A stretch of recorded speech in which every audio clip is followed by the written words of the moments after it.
The following is an original Livin' podcast. Okay, so on my end, we're sounding very more professional, as you saw in the update video that I uploaded probably about a little over 24 hours ago, but here we are. Of course, we do have ourselves a special guest for the first time in a while since Josh last year when Wyatt was up here to review the Michigan weekend. So... It's been that long? It has been that long. Damn. It's been crazy. Yeah. But it's going to be about the Sonoma weekend, and we're going to have it all right here for you on the 43rd edition of GTN. Welcome, ladies and gentlemen. As always, I'm Elijah Leonard. Up top right, that is Wyatt Walker, and top left is our special guest, Azrael VTuber. Welcome. Greetings, mortals. It's a pleasure to be here. So, of course, I mean, just to give you a little context as to why we have our special guest being Az, is because he has overheard myself, Wyatt, and maybe a plethora of a couple of other people on 11 o'clock talk about... Josh, one of them? Yes, Josh. I did say Josh. But, nonetheless... He has overheard us talking about, you know, the race, kind of all the stuff that's been going on this year, and wanted to learn a little bit more. So, why not kind of just briefly talked it out, even though this was kind of publicly on 11 o'clock, and here we are. He's right here. Yes, I am up here. So...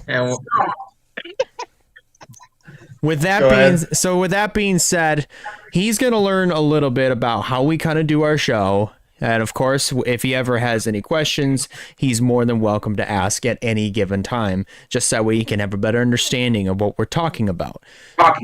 So, with that being said, let's go on ahead and review the Sonoma weekend. And the Sonoma weekend was interesting, to say the least.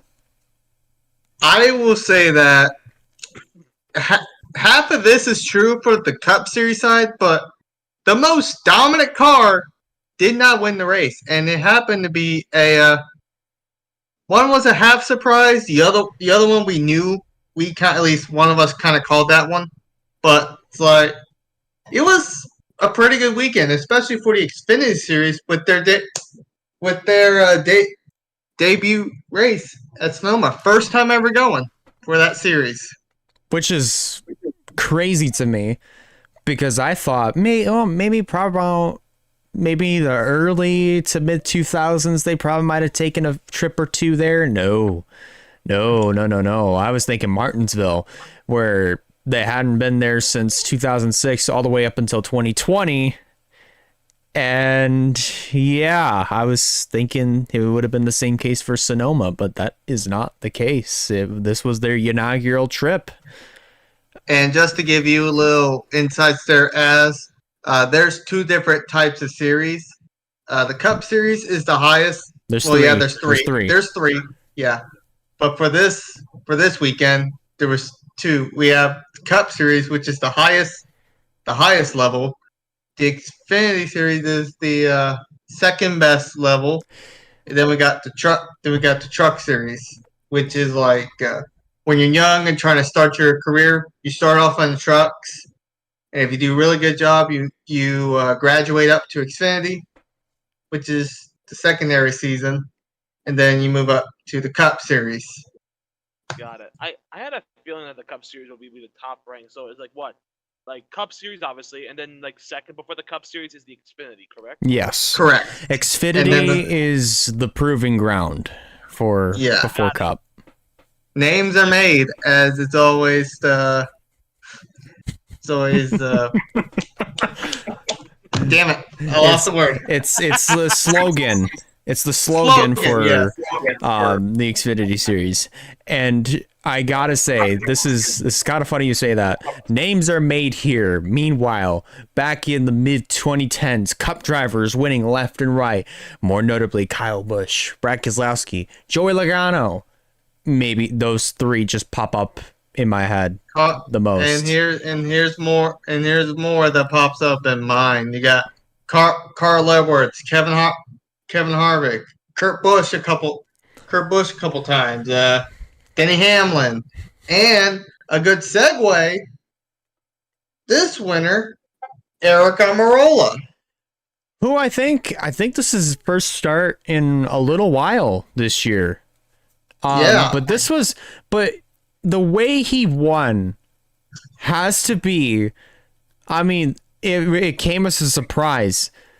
But it came as a surprise to me that he was the winner of the race because Larson. Let's get this out of the way. Larson just straight up killed everybody all the way up until what 3 laps to go.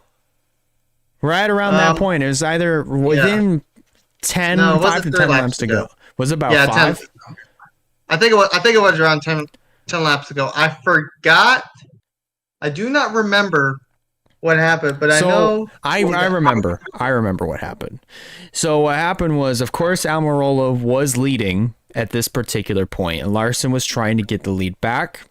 They go into turn 11, and I don't know how this happened, but Larson hit the tire barrels on the inside of turn 11. Yeah, and then he just darted left on the turn. I'm like, what? And he messed up that turn so badly, he wasn't able to recover from that. And How bad was it? It wasn't too bad. He didn't fall off. He didn't fall off too bad. He ended up finishing 3rd, but kind of sucks for a dominant season. What was that? Like, 3rd place ain't that bad. No, it's not. But but after dominating a race, 53 laps out of the 79 that were led, that's gotta hurt. That's a blow. That's a huge blow. Like, but I'll tell you what's not a huge blow before we get to the finishing results. Not only is this the underdog winner of Eric Almirola of the Cup regulars, by the way, because we always have Cup leeches come up, and then we've mentioned them before, like Larson, Logano, Keselowski, all the etc. names we mentioned before. Eric Almirola technically is part of that, but he don't win a lot, and he was the underdog Cup guy in this, and not only that, but the team got their first ever win. Yes, which was amazing for Ryan Seek's team. That's something definitely to celebrate for. Your first win in who knows how long. That's definitely like cracking open a cold one for sure. Exactly. Yeah. Exactly. Or I guess when you race just drink a nice good old gallon of milk or something. That's I mean that would be the Indy 500, but usually wine. Sometimes wine. Because they were in wine country over in Sonoma, California. So it makes sense. I mean, Truex did that, but we'll get to him later. Yeah. So like, but mostly they drink. Some of them have like sponsorship deals with like Coca-Cola. Some of them have sponsorship deals with Gatorade. So whenever they win a race, it's like even Monster Energy too. Monster Energy. I was going to say Monster. So usually, whenever there's some drivers that get interviewed, they're usually handed a drink that is their sponsorship. So whatever the kind of deal that they have with them. Gets much, though. Who? I don't see like Gatorade as much though. That is weird though, because I wonder if Gatorade packed up and left a while back. I don't know, but when you say Gatorade, it kind of caught me on guard. Like I don't really see a bunch of people drink Gatorade. And I know Coca-Cola, Monster, yep. Bubba Wallace is Dr. Pepper from time to time. And you just regularly see them drink water. Those are the only the rest of them, it's Dasani water. Dasani water, though. Like, why drink the epitome of all water right there? Why?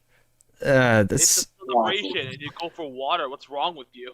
Jeez. Drink Aquafina if you're going to have water. Aquafina is the way to go. Or Propel. Oh, yeah. I say Aquafina. Aquafina is a lot better. Exactly. So, sorry to interrupt you, Elijah. The first 4 names that he's about to list on the list are all Cup Series leeches. Yes. So to give out the finishing results, they'll go as follows. For the top 10, we have Eric Almirola, of course, the winner. AJ Allmendinger coming home in the second position, then Kyle Larson third. Ty Gibbs coming home in fourth, then Parker Klickerman fifth. Cole Custer sixth, Justin Allgaier finishing in seventh in car number 7. Austin Hill 8th, Sammy Smith 9th, and then Sam Mayer completing the top 10. Then positions 11th through 20th, they go as follows in this order. Sheldon Creed, Brett Moffitt, Daniel Hemrick, Chandler Smith, Riley Herbst, John Hunter Nemechek, Jeremy Clements, Ross Chastain, Josh Bilicki, and Kaz Gralla the top 20. From 21st down to 30th in this order, Brandon Jones, Kyle Weatherman, Ty Dillon, who it's still weird to me of how he drove a JD Motorsports car. Agreed. Dylan Lupton, Alex LeBay in a 4th Ryan Sieg Racing car. I've never seen our Ryan Sieg Racing have 4 cars, but we saw it on Saturday. I was wondering what that car was. Yeah, I was like, what? Is that a common thing for racers to have multiple cars? It's very, very common these days. Like, I'll tell you, back then, like way before the 90s, no, everybody was either a 1 or 2 car team, but mostly single car teams. And now, at some point, like during like the, I'd say 05 is the best example for this one. A team called Roush Fenway used to have 5 cars on a team. 5 cars. They were the only 5-car team, and they were pretty damn good too. And I'm assuming the reason why they have extra cars is because just in case one of them gets hit or blown up. It's usually gives the team a better chance at, say, the owner's championship or even the driver's championship. Not to mention in races, especially at like super speedways, it's better in numbers these days with a lot of the manufacturers working together. Yes. Yeah. But now NASCAR is only limited four drivers a team unless they give like a part-time car special permission. Yeah. And then to continue on with the finishing results from 24th, we have Dylan Lupton, Alex LeBay. Yep, we already. 25th on down. Jeff Burton, Daniel Suarez, Ryan Sieg, Brad Perez, and then Blaine Perkins completing the top 30. And then our final 8 finishers going in this order. We have Joe Graff Jr., Connor Mosack, Josh Berry, who was the last car running on the racetrack 2 laps down. Then Sage Karam, Josh Williams, Jeffrey Earnhardt, Anthony Alfredo, and Parker Retzlaff, who went out of the race on lap 21 due to transmission problems. I will say I kind of had high hopes for Josh Berry. He was he's a kind of a good road course racer, but here lately he's been falling off. Yeah, I feel like he really has. Like this year, he hasn't really made a lot of noise other than the Cup Series. Oh, that was funny. I think that's why he hasn't made a lot of noise. Is because of how well he's doing. Because of how well he's been doing on the Cup level, which is like, yeah. I missed her. Hold on. Like when it comes to one of the races, did you say his last name was Alfredo? That's actually correct. Yes. One of the last names of one of the drivers is Anthony Alfredo. That's definitely a delicious last name. No. Here's something even better. They call him the Fast Pasta. It fits perfectly. It really does. It does. And I will say this: they messed him up bad. Like he was pretty good when he first started as a part-time driver for RCR. He should have went to RCR. He should not have gone to full-time Cup. Yeah, exactly. I agree. That completely destroyed his career trajectory. It Howard really did. Motorsports didn't help it, and now he's actually, for being in a really low class team as he is with Mike Harmon Racing, I think the team's called. The 78 team? Yes. That's BJ McLeod's team. BJ McLeod's wrong team. the number, it kind of got me confused. I couldn't remember. And it was like, either way, with that team as low as it is, he's still able to make. I've seen him peek his head into the cutoff a couple times. Yeah. So he's doing pretty good on that, but he needs a better ride next year. He really does, honestly. Hopefully he will. I have fingers crossed, man. Knock on wood. Nah. Now the Cup side. Can we just get this out of the way for a second? Truex spanked everybody. Not entirely. He's still, because look at how many laps he led. He led 51 laps out of the 110. Of course, Hamlin led 33 before he wrecked. True.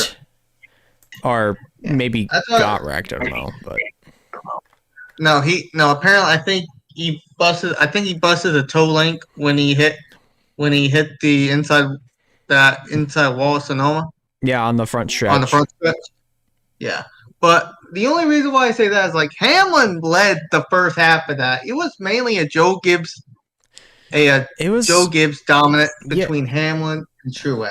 Yeah, he led the first, the first 33 laps, which is like about a sixth of the race. About a sixth. Or maybe a third.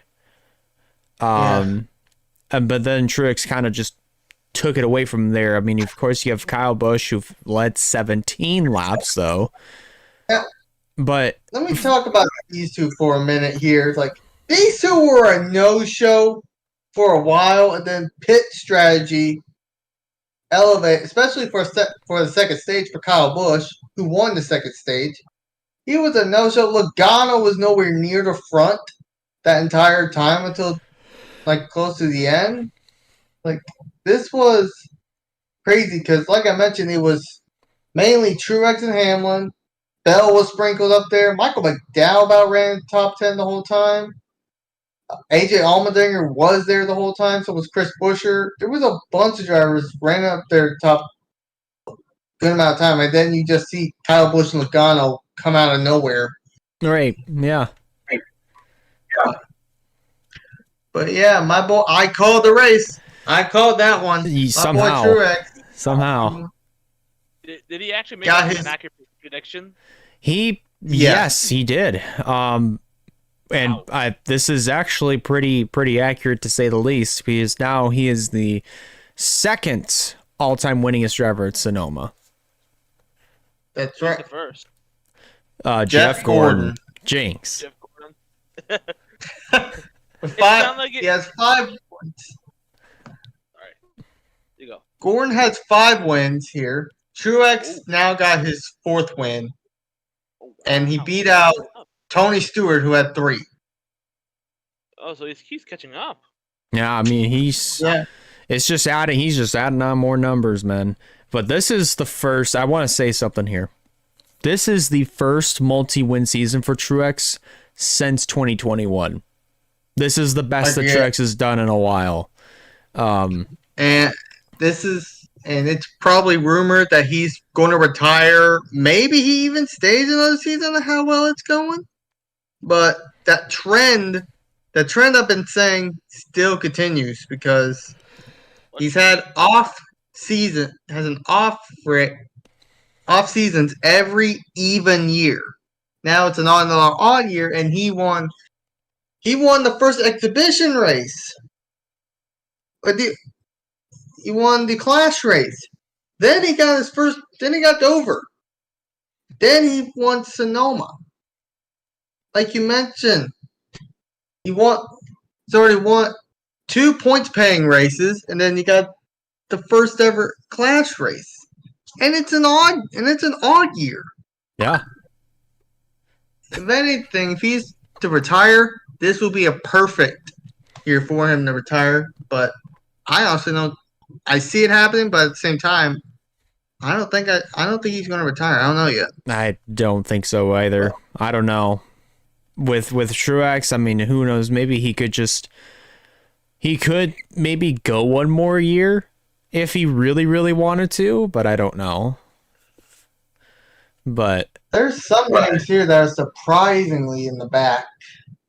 Who knows, though? But in the meantime, here's the finishing results from the Cup race at Sonoma. Of course, Martin Truex Jr., the winner. Kyle Busch coming home in the second position. Joey Logano third. Chris Buescher for the second year in a row, finishing inside of the top 5. And this time in the 4th position. Then Chase Elliott, after getting suspended for a week because of him intentionally wrecking Denny Hamlin, he comes home inside of the top 5 in his first race back. First road course race of the year, might I add, for him specifically. Race for him. That's right. AJ Allmendinger coming home 6th, Michael McDowell 7th, Kyle Larson 8th, Christopher Bell 9th, Ross Chastain coming home inside of the top 10. And then from 11th on down to 20th in this order, it's Kevin Harvick, Ricky Stenhouse Jr., Ryan Preece, William Byron, Alex Bowman, Brad Keselowski, Bubba Wallace, Ty Gibbs, Austin Dillon, and Corey LaJoie, all coming home inside of the top 20. And then from 21st down to 30th. Sorry to interrupt you. One thing to add real quick. This will be Harvick. It's good that Harvick had an 11th place finish in his last Sonoma race. This was pretty good. He won here in 17. I think he's been it's an okay track for him. It's great. Great to see him get one last good run at Sonoma. Absolutely. Is that person retiring too? Yes. He is retiring at the end of this year. This one's an official retire. Like, we know he's retiring. The one we mentioned, Truex, we don't know. It's up in the air. But we just know that Kevin Harvick is retiring at the end of the season, and he will actually be in the booth next year calling races. So he's going from competitor to commentator. Yep. Correct. Okay, so it's a total like a Tom Brady situation. It could be. I guess so. We're not familiar with the football, so yeah, neither am I. So Well, yeah. Well, it ain't about football. This is about cars going vroom vroom. So that's true. Yep. That's very true. So from 21st down to 30th, and we're going to talk about one of these guys here. Justin Haley, Daniel Suarez, Ty Dillon, Todd Gilliland, Austin Cindric, and here's somebody that I didn't even know was going to be in the car until about the middle last week, Grant Enfinger. And here's the reason why Grant was driving the 42 this week. Noah Gragson, who is the original driver of the 42, was out this weekend because he was concussed after Gateway. So he could not go this week, and we don't even know how long he's going to be out. I think he might be out for one more week. I have no clue. But until then, Grant Enfinger took over for Noah Gragson at Sonoma and brought the car home in one piece. But I think actually he might be back at Nashville because since we have Father's Day weekend off, he's got some time to rest. So. And not to mention that this is I say that we've had we've had Zane Smith come up, but this is the second week in a row we've had a truck guy come up and fill in. Yeah, and that's which is a third. Grant Enfinger's Cup debut too. Yeah, this is actually, isn't it? Yeah. Yeah. Look at that. But earlier when you said about the driver getting concussed, does that mean he got hit and got like a major concussion or something like that? Yeah. So usually, sometimes there are certain wrecks that happen in some races where Some look violent, more violent than others. Others don't. But even with some of the most mildly violent wrecks, some drivers can get concussions from them. And especially with the with this still next gen car that's still kind of development, I will say it's a lot better than it was last year when it debuted, but it's still got a little bit of ifs. It's still got some bugs in it. Exactly. So the only people that's been out for a while is just their own stupidity and stuff. So stupidity. That's amazing. But I mean like intensely wrecking and just being out for a while, or just like off, not even on track, with like outside of racing, have something happen. Like, for example, we mentioned Chase Elliott. He was out last week because he purposely wrecked Denny Hamlin. Tell was someone purposely crash or not? Usually, sometimes. If there's like, say for example, I'll give you an example from last year. There's two drivers, why will know, that were racing pretty hard, and then there was another guy. His name was Kyle Larson. Larson went wide on corner exit and squeezed another driver named Bubba Wallace into the wall. And clearly messed up, but knows he did. And then what transpired next was Bubba comes down and right rears Larson.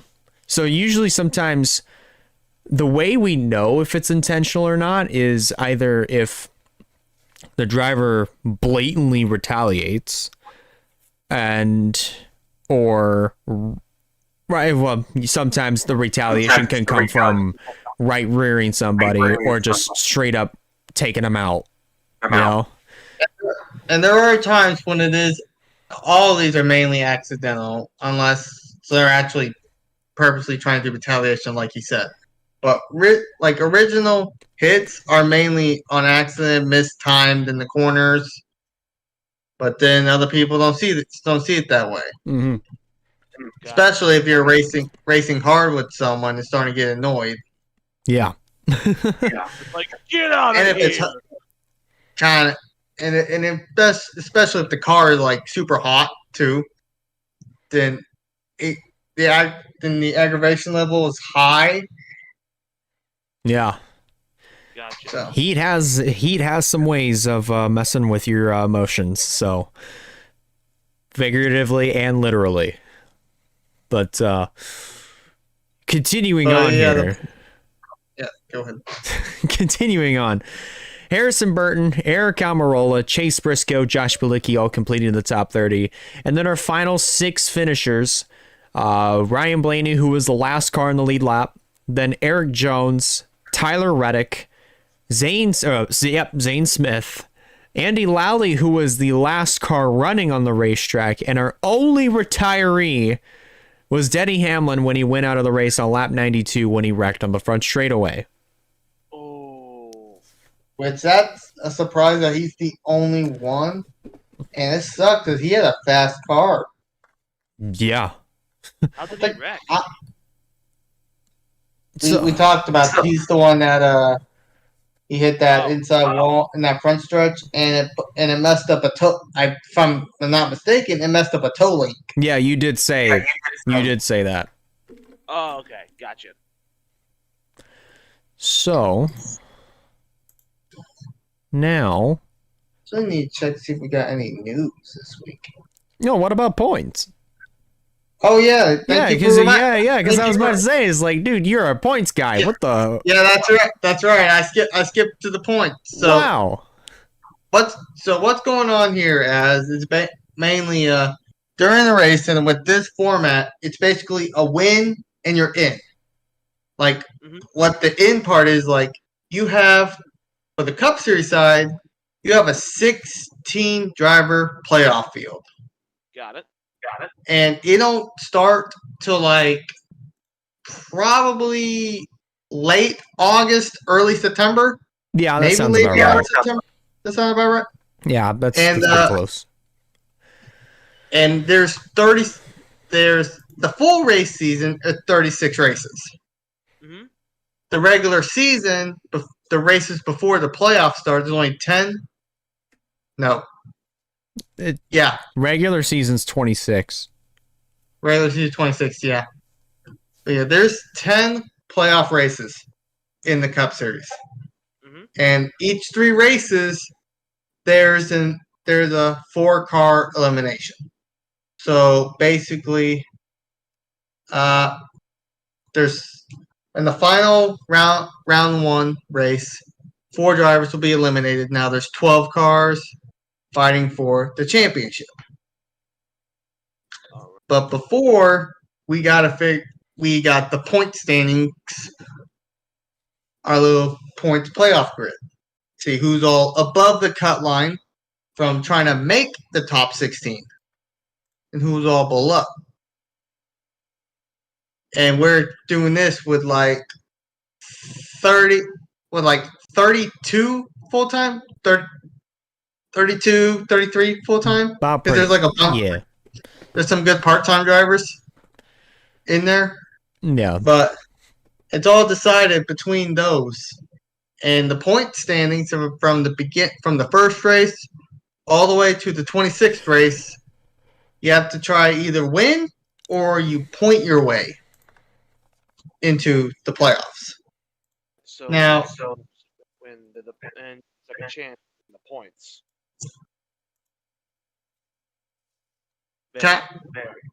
Yeah. For the lower series sides, kind of different because they have a shorter. For the Xfinity Series sides, they have a shorter amount of drivers in their playoffs, and then the short amount of races in their championship run.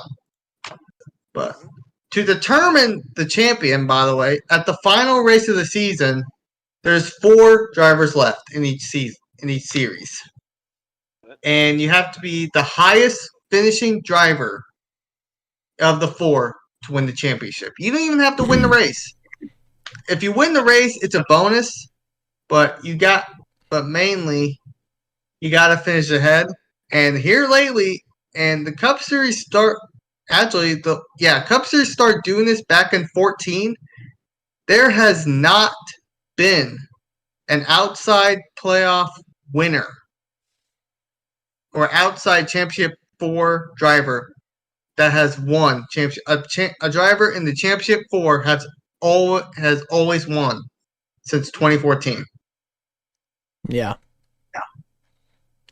So, are we expecting the first one for this season, or?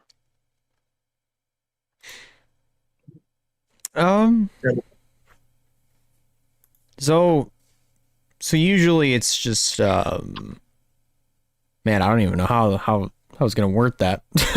I don't know. But for the Xfinity side, and they're the guys I'm going to start off talking about first. They have 12. They have about, I say around the same number, maybe less. 28 maybe. Of 28 races. About 20 full-time guys. Drivers. Full-time drivers. About pretty close, yeah. Fighting for 12 spots. And they only have a 7-race playoffs, which you only go 3 rounds. So the Cup Series, which has 4. Right. Gotcha. Yep. For some reason, they made trucks so complicated. It's the same format, but it's split into 7 races, 3 rounds as well. But for some reason, they have 10 drivers, but instead of eliminating 3 drivers each season, they have 2 the first round and then 4 the second round. And then that leaves 4 at the end. I don't know. The Truck Series is weird on that one. They should just do 3 drivers eliminated, then have a final 4 at the end. I don't understand. Yeah. I just think that's just bull on that one. I just don't like that one. But anyways, talking about the Xfinity series, we had a Cup Leech win.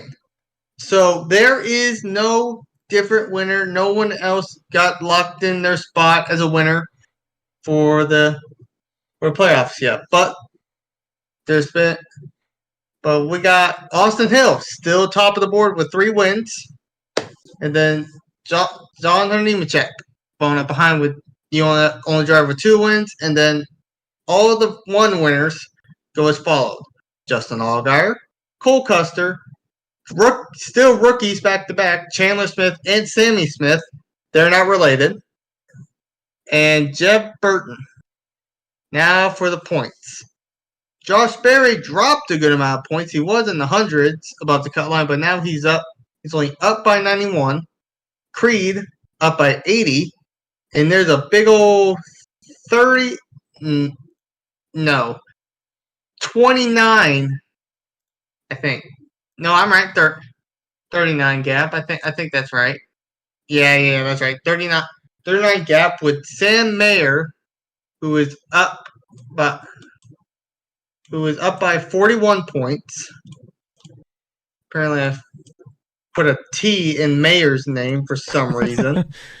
I don't know what that was about, but he's Mater. Riley Herbst is up by 27 points, and then Daniel Hemrick is up by 18 points.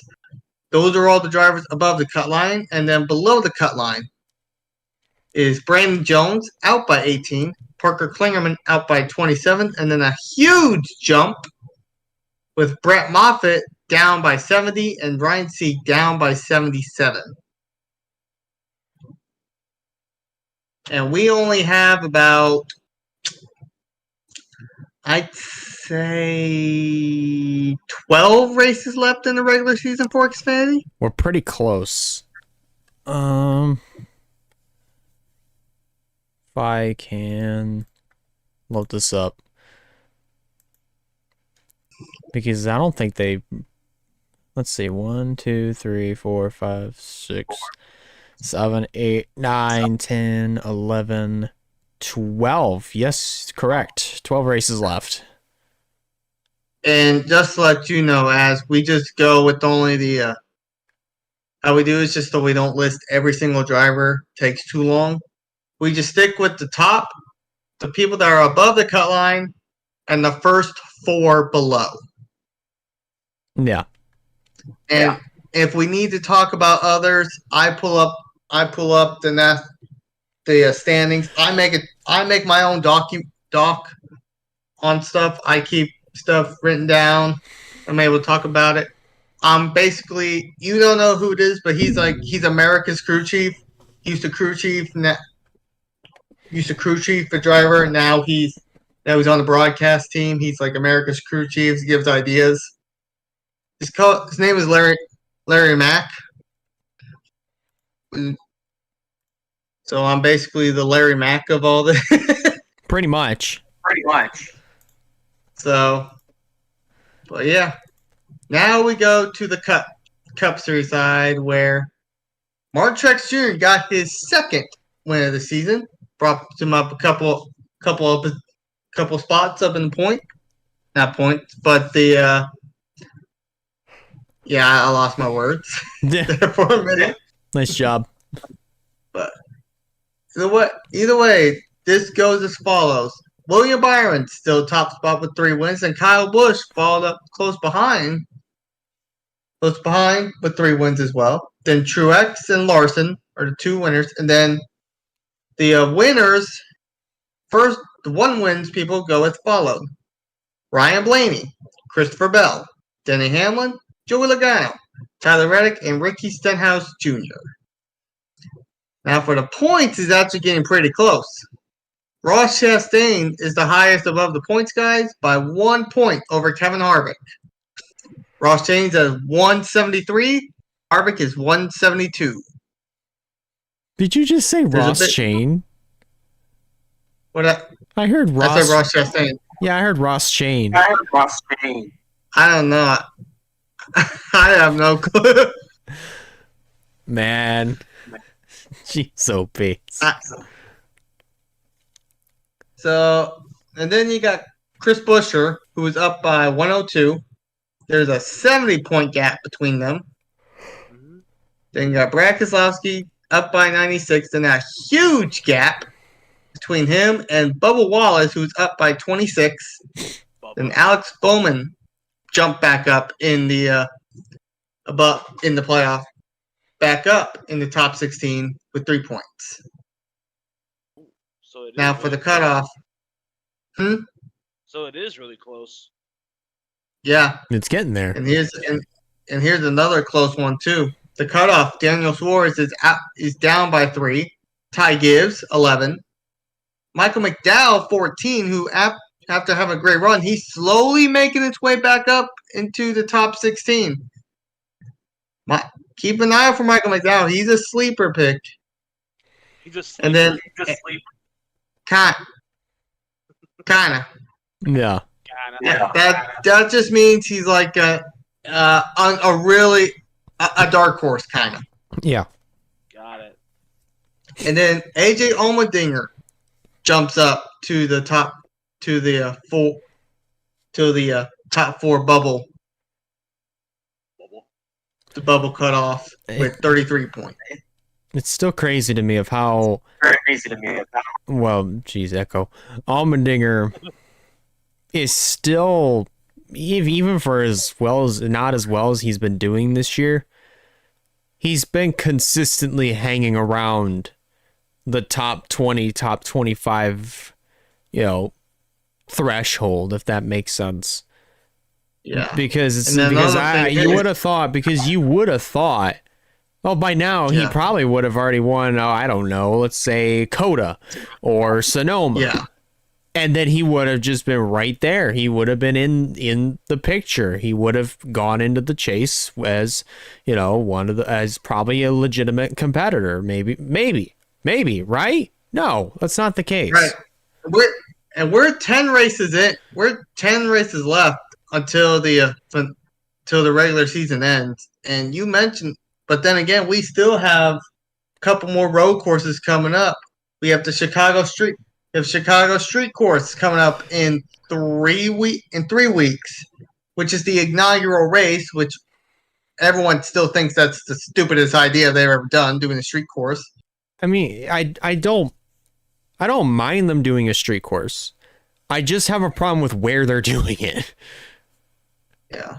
If the best place, in my personal opinion, and this may come from bias, they should have had the street course at Detroit. Easily. Detroit. Why Detroit? Well, because Detroit is probably one of the other places that I know for sure that, that is definitely a very legitimate street course. Or maybe even this could have been talked about a lot. The Nashville street course. Yeah, I was about to say because the Nashville street course is right up there with Detroit. That's just when it comes down to IndyCar standards. But as far as getting a cup date on the Nashville street course, that would be like money right there. That's money right there. That is like more eyeballs glued over onto your TV screen after, I don't know, like an IndyCar race or before one, And not to mention on that too, the Indy guys did have their inaugural race last year, if I'm not mistaken. I think they said it was a pretty good race. I think they did say that. It was pretty solid. Oh, I but with the reason we're talking so highly on AJ Allmendinger, he's like one of the best road course guys in the season. So, and we expect him to get a win, get in the playoffs, and be person talked about in the season. And he hasn't really shown that. He's kind of lowered our expectations a bit. Yeah. But there are 3 more road courses coming up, which is Chicago, which is the street course that we just talked about. And there's also the iffy Indianapolis Indy road course. Still, yeah. That's still they iffy. still should have just bring back. Beautiful. Bring back the Brickyard. Bring back the oval. Yeah, bring back the oval. We prefer the oval. The road course only works for Xfinity. That's just how I see it. Like, you could still keep the Indy road course, but I'd say just if you're gonna do it, keep it like to the IndyCar Xfinity double. Agreed. That's how it should be. And then leave the famous Brickyard 400 as it is with the cup guys. Easily. Then you got Then the Watkins Glen, that track's been around for a while. Yeah. You may not know this, as when we first before they added all these road courses, there used to be only two. How many are now? And that was Sonoma and Watkins Glen were the original two road course races of the season. And now there's like six. There's six. Six? Yeah, 6 road courses this year. I think that's like 4 too many. That's what a lot of the older fan base would say. I do think that the Charlotte Roval was a good addition. It was a good road course we needed. Yeah. To add on. And then if we wanted to keep one more, Road America put some damn good races. Easily. But I just don't understand why they just decided to just completely just scrap up Road America and choose the street course over Road America. Like, agreed. A compromise would have been, all right, if you want to have a street course in there to add a little bit more diversity to your schedule, which it's great to have a diverse schedule. At least get rid of a race that just no one wants to watch.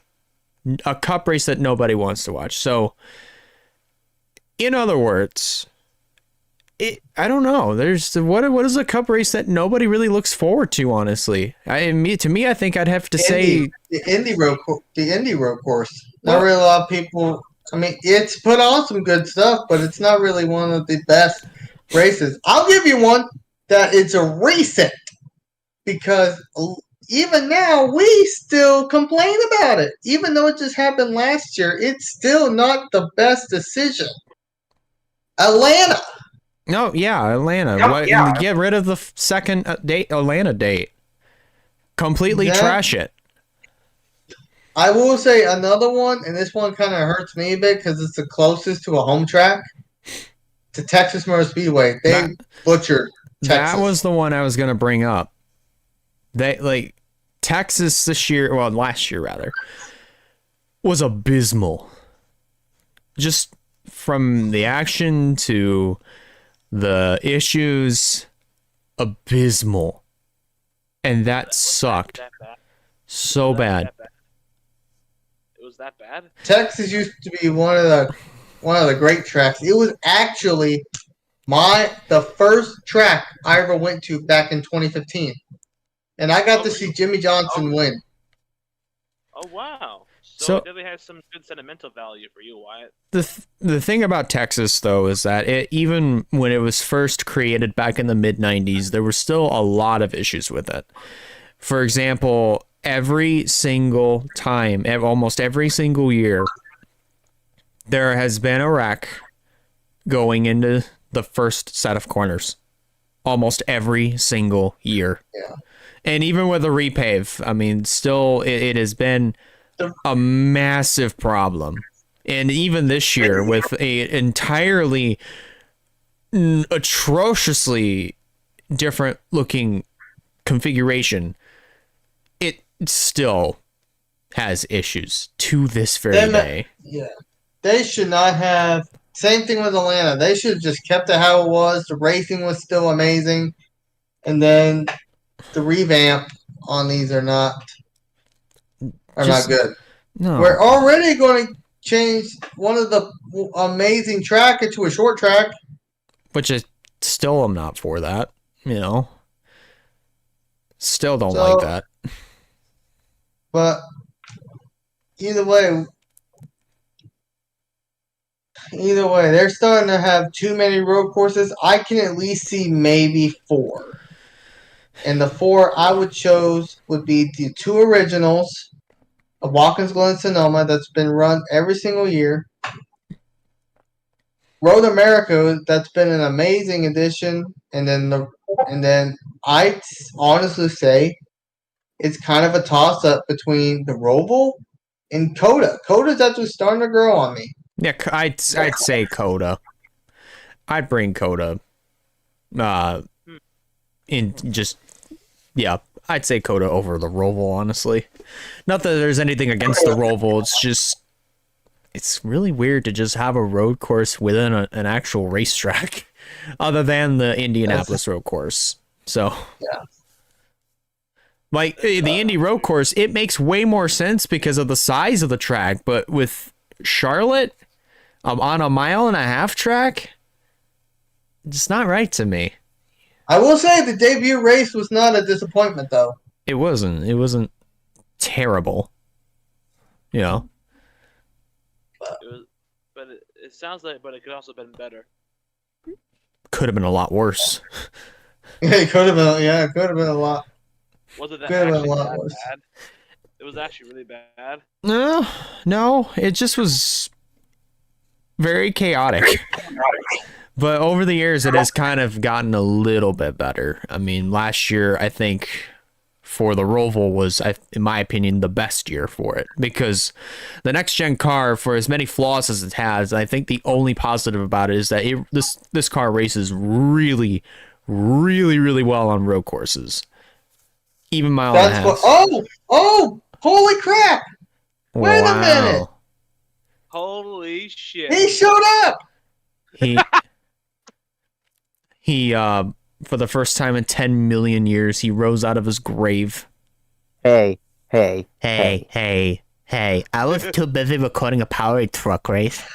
Well, I forgot what the new date and time was, and I'm like, oh. Well, and then, also I was at Indy for 2 weeks, so that's, yeah. Well, that's different. Yeah. That's different. We understood then.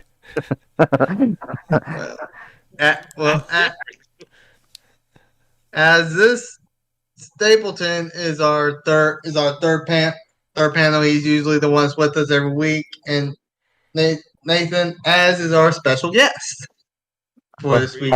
Yeah, he's learning the ropes with us. Yes. We already went through the finishing results. Already went through the points. Now we're just kind of talking about road courses at this point. Yeah. Because this mostly kind of stemmed off of talking about Allmendinger, and then the street course came up. Yeah.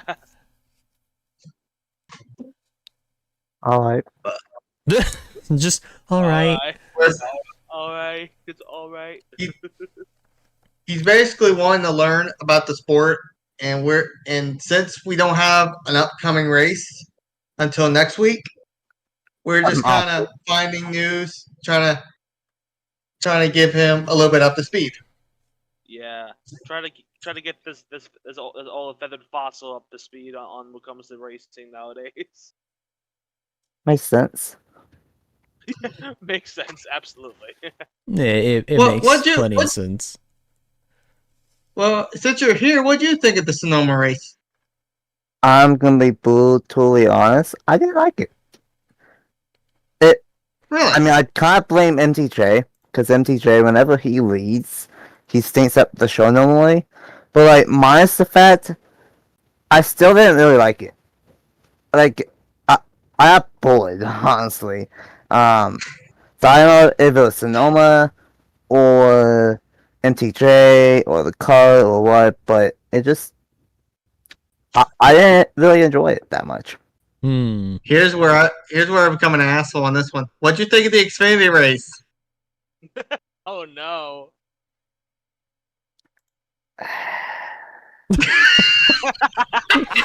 That's it all. For context, he's a Larson fan.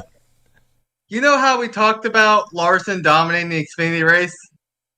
And that's his drive. That is his driver. That is full blown his driver.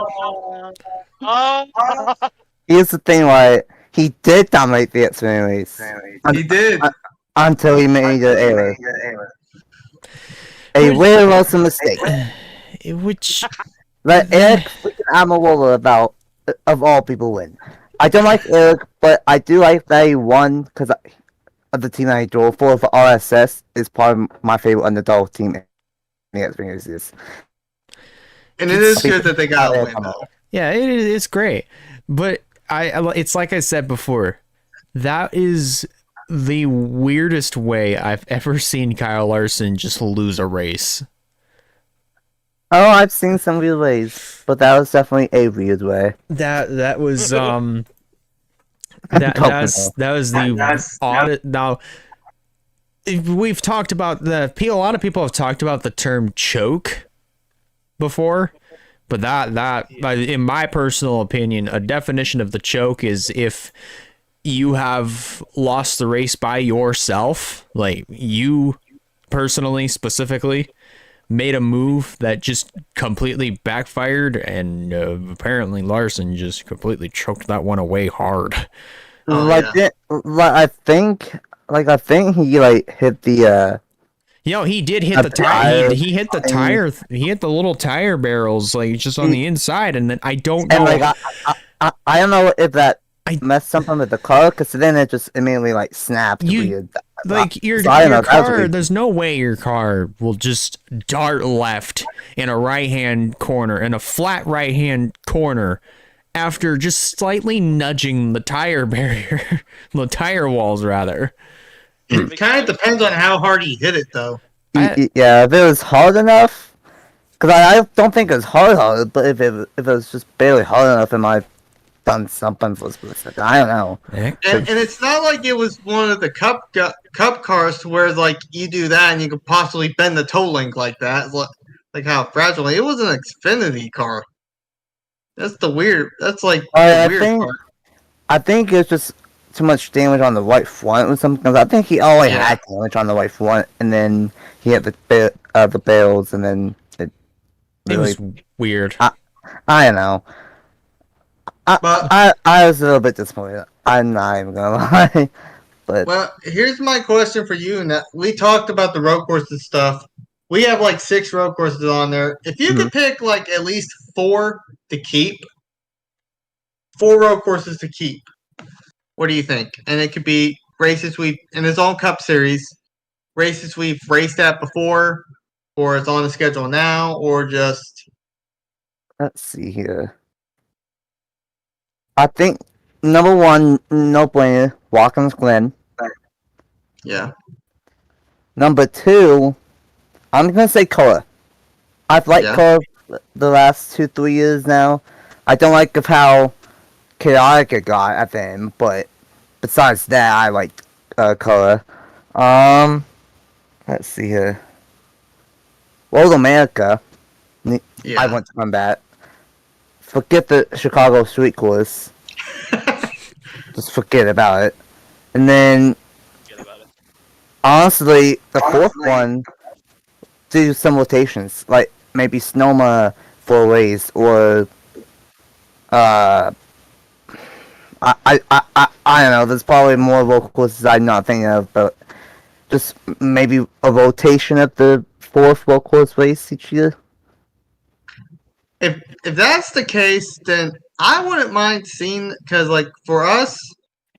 for me and Elijah specifically, we both kind of agreed, because we like Coda, we like Sonoma, Watkins Glen, and Road America.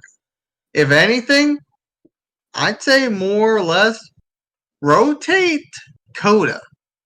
It's if you're going to do the road courses, do a rotation. I'd say do the other 3 road courses. COTA, and both Rovals. Now the street course, that ain't no. I think that should just be a one and done deal. Whoever wins it, congratulations. Don't come back. Do not come back. Thank you. Come again. Do not come back. Congratulations. Get out of here. Exactly. Congratulations. Here's your gold and get the fuck out. Or get the heck out. Oh. His slip. But, yeah, slip. But, heck out. But, yeah. That's what they should do on that one. Is there any news that I know they said something about Jimmy Johnson's going to start running? I mean, no surprise because next year he's going to be driving Toyota. Yeah, because it was pretty much confirmed that Legacy Motor Club was going to Toyotas, and that Johnson was going to run them next year. But here's another thing we could talk about here. How about a big shout out? I think we've said it before, but I want to say it here. Garage 56, and they're showing the 24 Hours of Le Mans. That got a lot of people talking. And I'm not just talking about within the racing community. I've seen maybe a couple of them that don't even watch racing post on their stories like, oh, I don't watch this kind of racing, but NASCAR had a great showing. Which is, it's nuts to me. It's like, what? Some people that don't watch racing have heard about this and are actually applauding this. Which is nuts to me. And I mean that in a good way, by the way. And I have no idea what the hell you guys are talking about. So for context, the 24 Hours of Le Mans is one of the biggest races that IMSA will ever runs. And I believe that's the race that closes out the IMSA season. But it takes place in France. Not France, but it's in the country of France. Yeah, it takes place so basically France. And they basically run that race for 24 hours. Jeez. So a lot of coffee. So yeah, it's not. So usually it's not. They don't have one driver go all 24 hours. They always have rotations of drivers. That's usually what IMSA has. For every team that they have, they always have drivers that rotate in and out of the car, so that way their team can continue on, vice versa. So that's what the 24 Hours of Le Mans is that it's just a 24-hour race where drivers are just driving around a track for 24 hours, essentially. Next 24-hour challenge, Mr. Beast. I got a brilliant idea. But it's a big deal, though. It is a big deal. Who was all the drivers? I know Jimmy Johnson was one of them. Jensen Button and Mike Rockefeller. Yeah, Button, Johnson, Rockefeller. And I think Jordan Taylor was the driver coach. I think so. Because I saw him post some updates on Twitter. On the Twitter. Yeah, I thought he would have been driving for the Wayne Taylor team, honestly. Yeah, I'm surprised that he wasn't. Yeah, that's shocking to me. It's like I thought he would have been taking part in the Le Mans, but he wasn't. But no, anyways, as far as Legacy Motor Club going to Toyotas and Jimmy Johnson running Toyotas, that's going to be very, very weird. Yeah, and I think I'm maybe I don't know, maybe it's just me. I'm one of the biggest Toyota guys in this group. Like I've ever since my driver, my main driver, as he retired a couple years ago, and he switched to Toyota. And then even after he retired, I've been rooting for the Toyota teams. They've been doing pretty good. One of the popular one of the popular teams is actually the team that won today. Team Martrex Jr. drives. He drives a Toyota. There's 3 manufacturers in NASCAR. There used to be 4, but Dodge left after 2012. Yeah, I'm sad. The 3 manufacturers are Chevy, Toyota, and Ford. And there has been talk about a 4th manufacturer coming in, and there has been for years. There's been talk about Dodge coming back. There's been talk about what were other manufacturers that were rumored to come into the sport? Let's see. Because I have a feeling, correct me if I'm wrong, I feel like Honda was rumored to come in. Honda, yeah, I do think Honda was rumored at one point.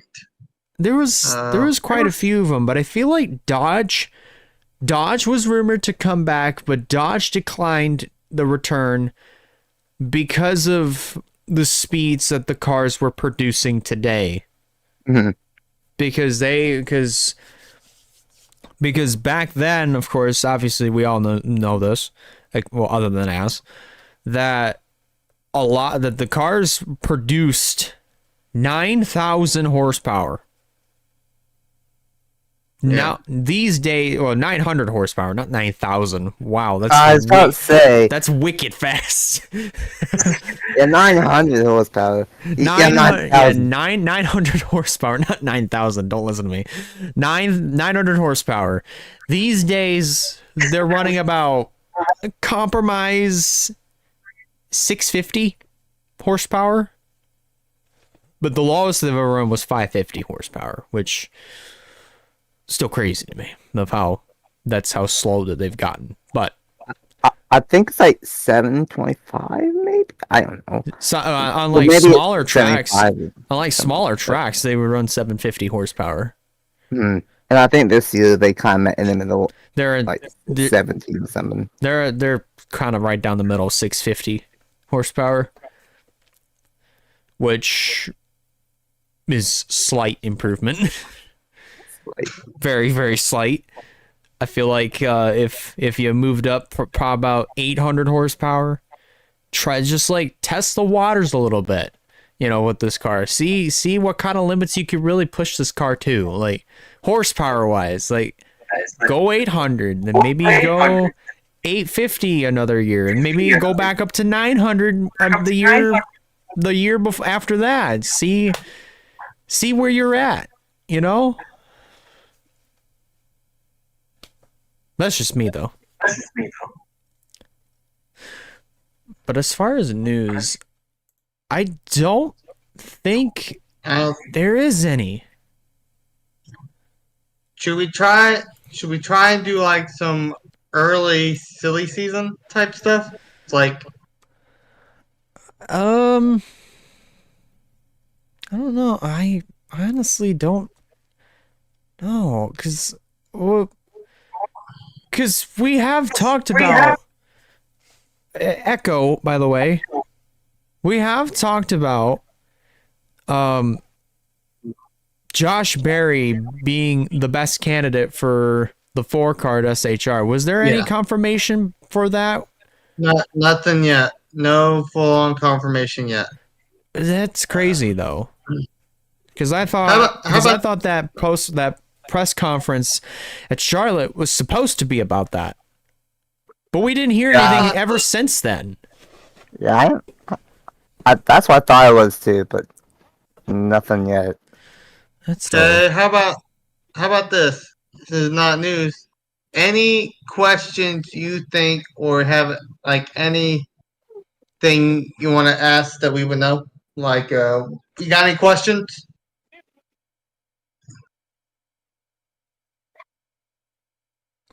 Oh.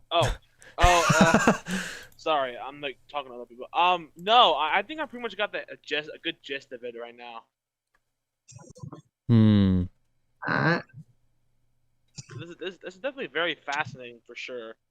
I always just see it. It's just like, oh look, left turn. Oh, the guy is gonna make another left turn.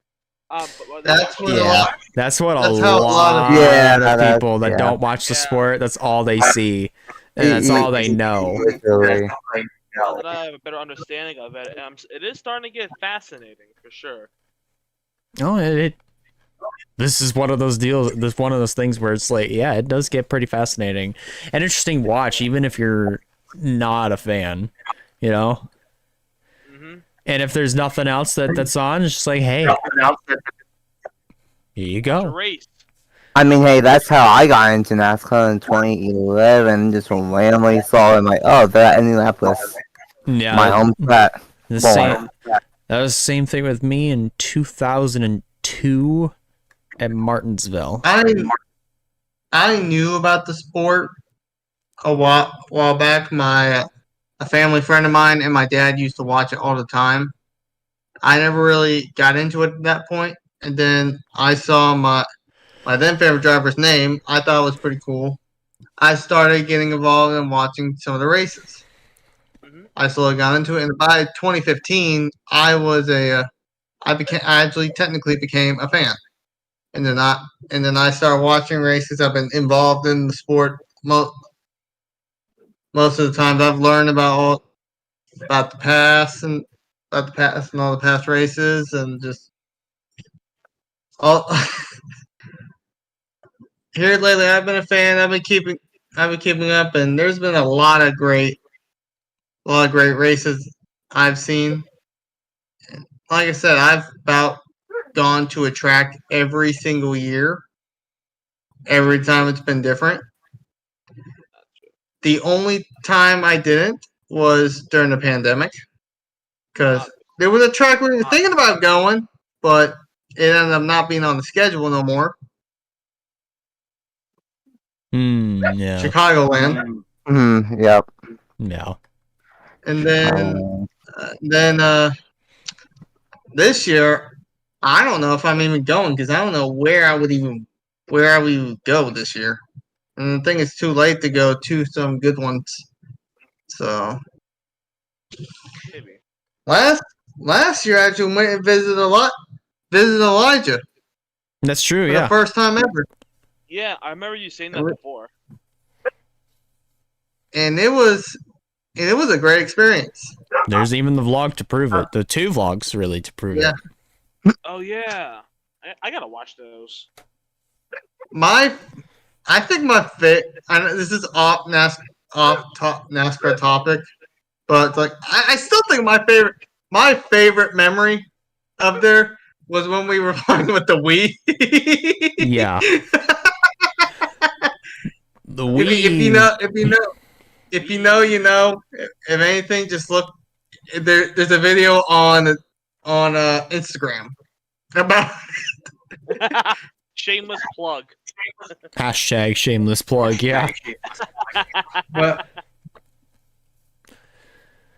But yeah, that's I don't even know what I'm gonna do this year. I know this coming Friday, which I might have to cancel stream for Friday night. I will be heading out to Kalamazoo Speedway for Father's Day weekend, because I'll be spending that time with my dad and my uncle and my grandpa. I don't know if there's any other member of my family that's gonna be there, but I know those 3 will for sure. So yeah. That's the only thing I know I'm doing for sure. But aside from that, as far as that, I don't think there's anything else really to discuss until next week. Yes, to see my first race, and looking forward to it. Oh, Are we going to be doing that since it's the first race for NBC or first race back with NBC? Are we going to do a live watch? So I think we did that last year. For Nashville, yeah, I think that was the case. We did do that for Nashville last year. I still need to get the password and login stuff for YouTube TV on my phone, because this TV monitor apparently has entirely forgotten that Channel 8, which is the channel that holds NPC for me, completely forgot that it exists. So, yeah, I'm gonna, until I get that figured out, I don't know yet. I wonder if it will stream on if it's going to stream on Peacock. I don't know. It could, but because I don't know. That's what I'm saying. Like, if it does, then you have mine. You have my Peacock, so like you'll have a way to at least. No, yeah. No, don't say this. Kind of suck. Maybe hold on. Yeah, I don't see it on there, but it would not surprise me if they advertise it on Peacock though. They most likely will. They get all the viewers they need for what, pay-per-view or whatever. I don't know. I honestly have no clue. But yeah, I do believe that is pretty much it. Until next Wednesday. And yeah, pretty much until next Wednesday. Yeah. The only off week all year, and it's kind of like, what to do? What do you do now? But yeah, until then, I think that's pretty much going to do it for this week's edition of GTN. Until next week, want to thank you guys a lot for watching. If you guys like this, be sure to give it a like, and if you have not considered subscribing yet, recommend you do so to keep up with some fine content coming out in the near future. And if you're listening to this on Spotify, be sure to hit that green follow button so you don't miss a future Spotify episode that's supposed to come out Fridays at noon Eastern. So be sure to keep your eyes open for that. But that pretty much does it for us. Until next week, on behalf of our panelists, Nathan Stapleton, our co-host Wyatt Walker, and special guest I'm Elijah Leonard signing out. Take care, guys, and we'll see you in the next one. See ya. Yeah.